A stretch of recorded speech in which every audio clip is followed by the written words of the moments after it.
নমস্কার। গেছিলাম বাজারে, বেগুন দেখে তার লোভ সামলাইতে পারলাম না। বিশাল বিশাল বেগুন, এই যে দেখেন, টাটকা একেবারে। দেখি আপনার বৌদি সকাল সকালবেলায় কী রান্না করতেছে, একটু বাড়িতে যাই, তারপরে দেখি কি করা।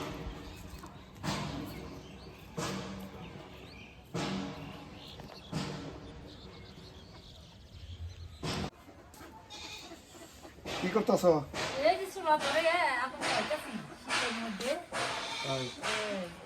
বেগুন নিয়ে আসলাম।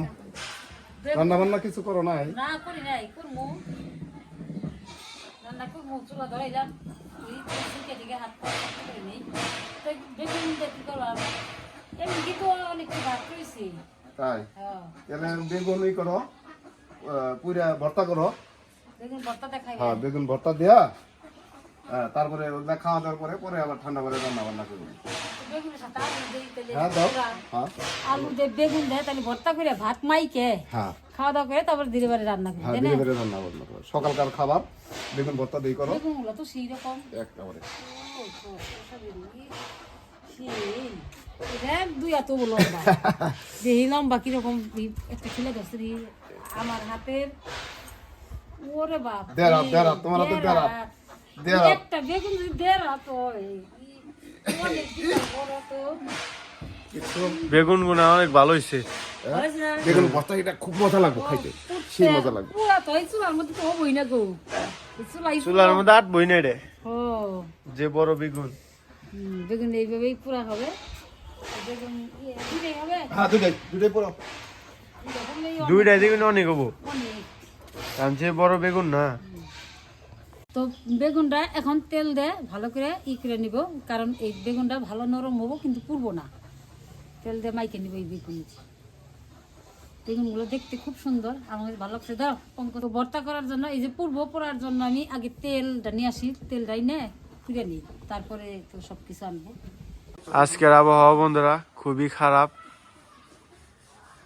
প্রচুর পরিমাণ ঠান্ডা পড়ছে, আর বাইরে তো কুয়াশায় দেখায় আপনাদের কি পরিমাণ, কুয়াশার মতো সেই ঠান্ডা, বাতাস প্রচুর পরিমাণ। তো এই ঠান্ডার মধ্যে সবাই সাবধানে থাকবেন। এই দেখেন কি পরিমাণ কুয়াশা, আর প্রচুর পরিমাণ বাতাস। বাতাস এমনিতে ঠান্ডা হয়, তার মধ্যে আরো ঠান্ডা পড়ছে, এখন বেশি ঠান্ডা। আর এই দিক দিয়ে যে সরিষা খেতে সরিষা ফুল ধরে গিয়েছে, আর ওই যে দূরে একটা খেতে ধরছে, আর এই খেতে সবে মাত্র গাছ হয়েছে, এখন যদি ধরে নাই, ধরবে সামনে। তেল নিয়ে আসছি, আর এই যে আলু পোড়া দিব, আর এই যে তেল নিয়ে আসলাম। এখন তেল এই যে বাগুন এখন তেল মাখাও, তেল মাখাও। হ্যাঁ, না মাখাইলে তো কি হবো না, পুরো হবো না। তেলটা মাখাইলে পুরো হবো, পুড়িয়ে যাবো গা, তেল টেস্টি কম হবো। আর হবো, পুড়বো না বেশি, উপরে যে ইগুলা পুড়বো খালি। একটু ই করে দাও, সাদা করে দাও, সাদা সাদা করে দিলে সিদ্ধ হবো, তাড়াতাড়ি হবো। ছিদ্র করে দেওয়ার কারণটা কি, যে ফাটবো না, তাহলে এমনি দিলে না ফেটে যাবো গা।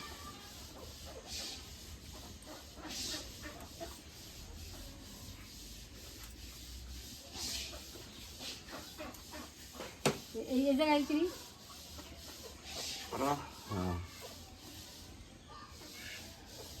এটা দিয়ে করলে পুড়লে কি সুবিধা হবো।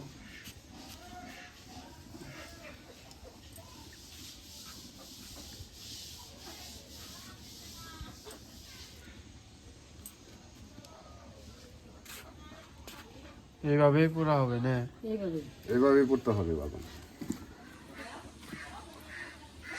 ধরো আমি এদিকে আলু পোড়া দিই, দুজনই লাগবে, কারণ হলো একজনের ধরে দেখো আবার বাগুন পোড়াটা খেতে খুব মজা।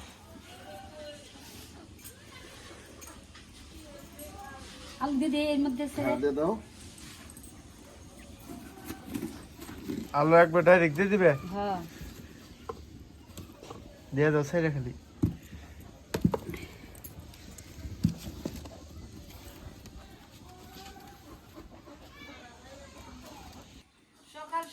ঠান্ডার মধ্যে আলু পোড়া বেগুন পোড়া বাসি ভাত আছে, ভাত দিয়ে সব কিছু দিয়ে মা খাইয়ে মজা করেই খাওয়াবো, মজাই লাগবে, তাই রে? আপনার বৌদি বললো যে সবকিছু আলু পোড়া বেগুন পোড়াতে মজা করে খাবো, কিন্তু এটা আপনারা বুঝলেন না যে রথের রথ দেওয়া হইলো, কলার কলাও বেচা হইলো। মূলত প্রচন্ড ঠান্ডা পড়ছে বন্ধুরা, এই ঠান্ডার কারণে চুলার মধ্যে আগুনও পোহাইতেছে এবং খাবারটাও বানাইতেছে, যে দেখেন এই যে বাগুনও পড়তেছে। তার মানে শীতও মনে করেন যে কাহিলও না, শীতে আগুনে চুলার পরে থেকে বাগুনও পড়তেছে, আগুনও পোহাইতেছে, তাহলে রথ দেওয়া হইলো, কলাও বেচা হইলো না। সুন্দর বেগুন পোড়া হয়ে গেছে, সুন্দর হয়েছে বেগুনটা। ছাড়াবো একটা একটা করে। সেই তো হয়েছে মা। সুন্দর হয়েছে বেগুন। আলু দেখি, আলু আলু তো মনে হয় সেই বড় হয়েছে। আলু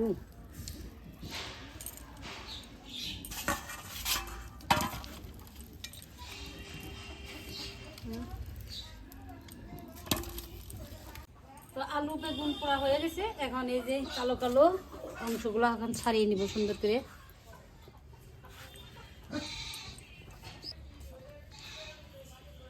সেই তো সুন্দর চামড়া গোনা ওইটা গেছে।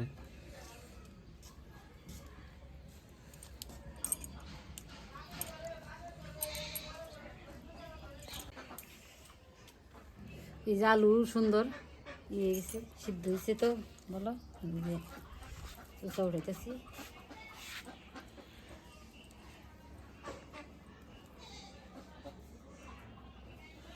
পুরো আলুর কিন্তু ভর্তা খুবই স্বাদ, তাই না মগজ?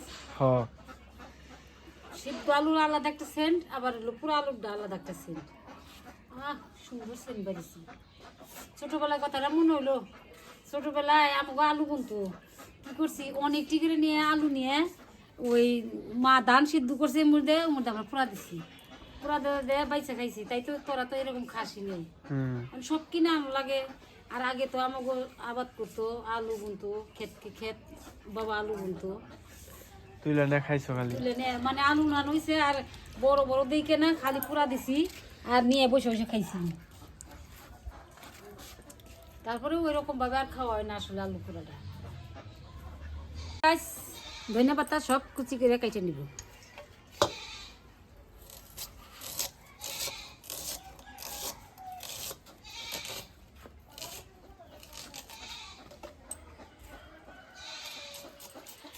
আর এই দিবে তুমি শুকনা মরিচ পড়বা না? হ্যাঁ, শুকনা মরিচ পরবো, শুকনা মরিচ পুড়ে নেব। শুকনা মরিচ দিয়ে ভর্তা করলে ঠান্ডার মধ্যে সেই লাগবে কিন্তু।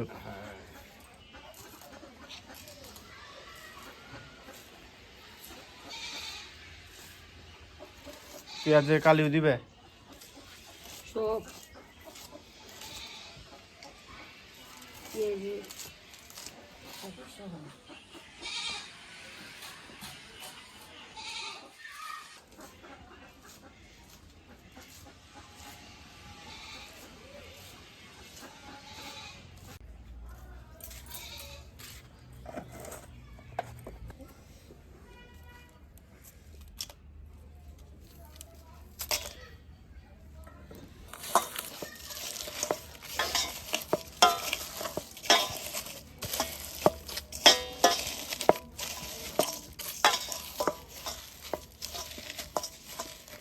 শুকনা মরিচের সেন্ট এত সুন্দর লাগে, অমৃত। পঙ্কজ, শুকনা মরিচের সেন্টটা কি পাইছস? সেই একবারে আজকের মরিচ পুরানা 100 হয়েছে, একবার গুঁড়া করে ফেলালাম।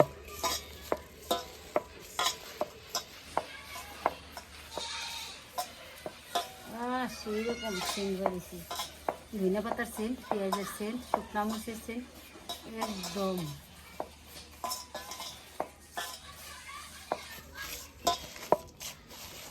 মরিচে তো মানে মাখাতেই এমনি জিভে জল চলে আসছে, সেই রকম। আরেকজন এই যে দেখেন এই যে বসে পড়তেছে জল টল নিয়ে এসে একদম আলুটা ঠান্ডা শুদ্ধ হয়েছে দেখেন এই যে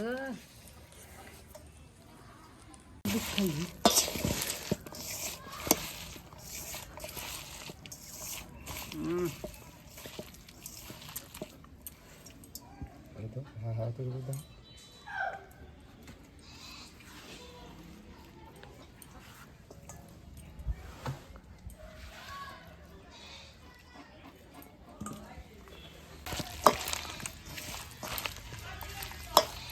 দেখছো কি 2টা বেগুন আর 3টা আলু থেকে কতটুকু হইলো? অনেকগুলো হয়েছে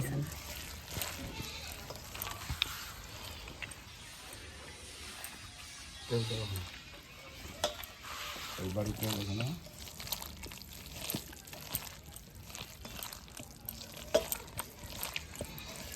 আর একটা জিনিস বাকি আছে, তেল দিয়েই হয় নাই, এখন সর্ষের তেল দিয়ে দিব।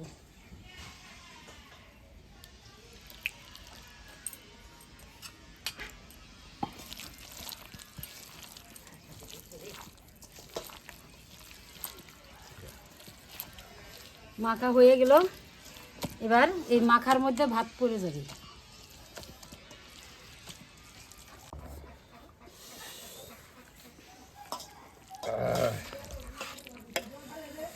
ঠান্ডা ভাত, তার সাথে বেগুন পোড়া। আমি এর পঙ্কজ মাইকে খাবো। হ্যাঁ হ্যাঁ মাখো, সবটি মাখো। এত গেবার খাই না, পারবা সব মাখো।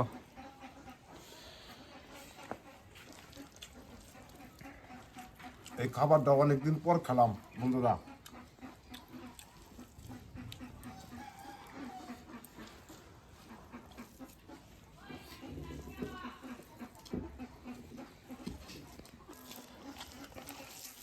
ভর্তাটা কিরকম হয়েছে? সেই মজা হয়েছে।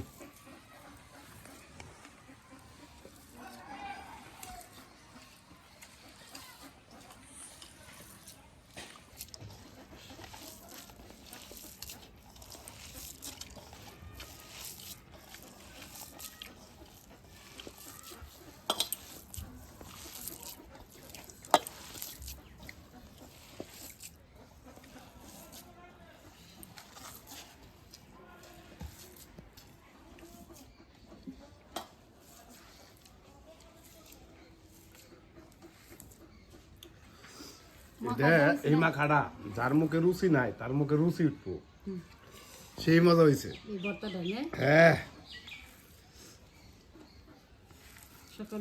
সকালবেলা এক ঠান্ডা ভাত দিয়ে বেগুন পোড়া দিয়ে সেই মজা হয়েছে। তো আপনারাও খেয়ে দেখেন, মজা পাবেন। এরকম বেগুন পোড়া দিয়ে তার সঙ্গে কয়েকটা আলু দিবেন, দিয়ে পুড়ে এইভাবে ভাত মাইকা খাবেন, খুবই ভালো লাগবে। আমার এই ভিডিওটা যদি আপনাদের ভালো লাগে তো লাইক করে দিবেন, বেশি বেশি করে একটু শেয়ার করে দিবেন। ভালো থাকবেন, সুস্থ থাকবেন, ঠান্ডার মধ্যে সবাই সতর্কভাবে চলাফেরা করবেন। ধন্যবাদ।